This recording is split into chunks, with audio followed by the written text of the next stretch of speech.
Welcome to Catholic Daily Mass Readings. Today is Thursday, the 25th of June, 2026, Thursday of week 12 in Ordinary Time. Today we celebrate Thursday of week 12 in Ordinary Time. We are in the season of Ordinary Time. Today's Mass readings remind us that our actions have consequences and that it's not just what we say that matters, but what we do. In the first reading, we see the king of Judah, Jehoiachin, facing the consequences of his actions, which were displeasing to the Lord, and ultimately leading to the downfall of Jerusalem. The Psalm and Gospel readings echo this theme, with the psalm crying out to God for deliverance from the destruction caused by the invasion of the Holy Land, and the Gospel teaching us that it's not just about calling out to the Lord, but about doing His will and putting His words into action. By listening to and acting on Jesus' words, we can build a strong foundation for our lives, just like a house built on rock, and weather the challenges that come our way. A reading from 2 Kings, chapter 24, verses 8 to 17. Jehoiachin was 18 years old when he came to the throne, and he reigned for 3 months in Jerusalem. His mother's name was Nehushta, daughter of Elnathan, from Jerusalem. He did what is displeasing to the Lord, just as his father had done. At that time the troops of Nebuchadnezzar king of Babylon marched on Jerusalem, and the city was besieged. Nebuchadnezzar king of Babylon himself came to attack the city while his troops were besieging it. Then Jehoiachin king of Judah surrendered to the king of Babylon, he, his mother, his officers, his nobles and his eunuchs, and the king of Babylon took them prisoner. This was in the 8th year of King Nebuchadnezzar. The latter carried off all the treasures of the temple of the Lord and the treasures of the royal palace, and broke up all the golden furnishings that Solomon king of Israel had made for the sanctuary of the Lord, as the Lord had foretold. He carried off all Jerusalem into exile, all the nobles and all the notables, 10,000 of these were exiled, with all the blacksmiths and metalworkers. Only the poorest people in the country were left behind. He deported Jehoiachin to Babylon, as also the king's mother, his eunuchs, and the nobility of the country. He made them all leave Jerusalem for exile in Babylon.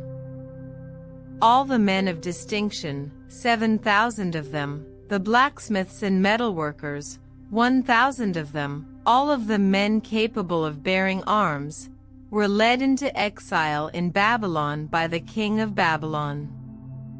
The king of Babylon made Mattaniah, Jehoiachin's uncle, king in succession to him, and changed his name to Zedekiah. A reading from the Holy Gospel according to Matthew, chapter 7, verses 21 to 29. Jesus said to his disciples, "It is not those who say to me, 'Lord, Lord,' who will enter the kingdom of heaven, but the person who does the will of my Father in heaven. When the day comes, many will say to me, 'Lord, Lord, did we not prophesy in your name, cast out demons in your name, work many miracles in your name?'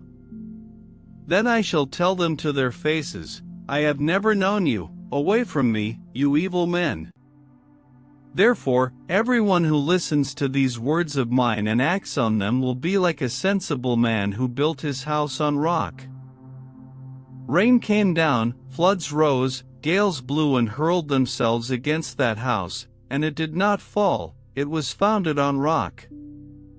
But everyone who listens to these words of mine and does not act on them will be like a stupid man who built his house on sand. Rain came down, floods rose, gales blew and struck that house, and it fell, and what a fall it had!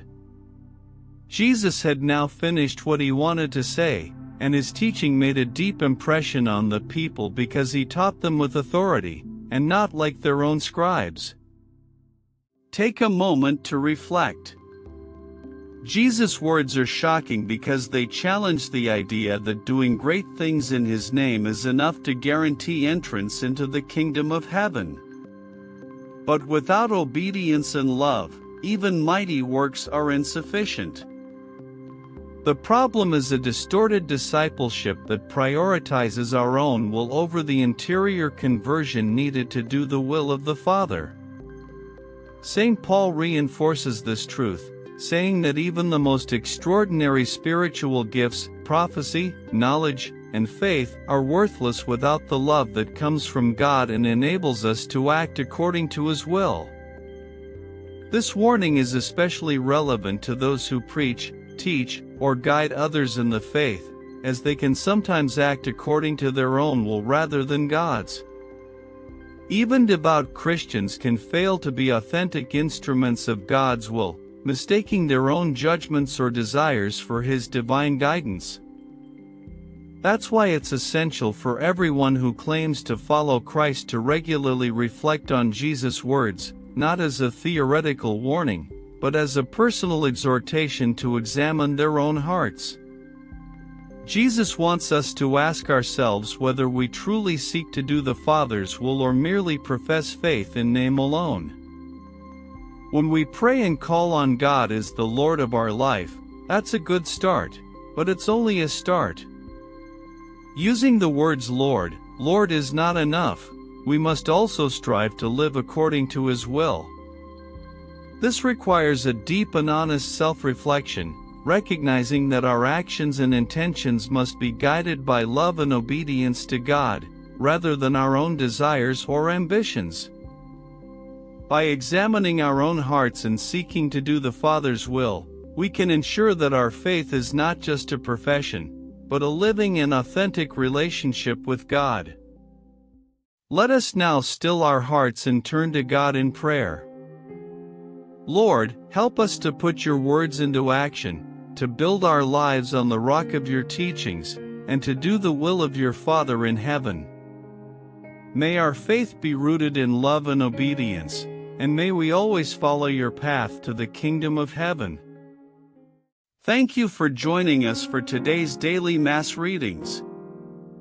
God bless you and your family. Subscribe for daily readings, and we will see you tomorrow.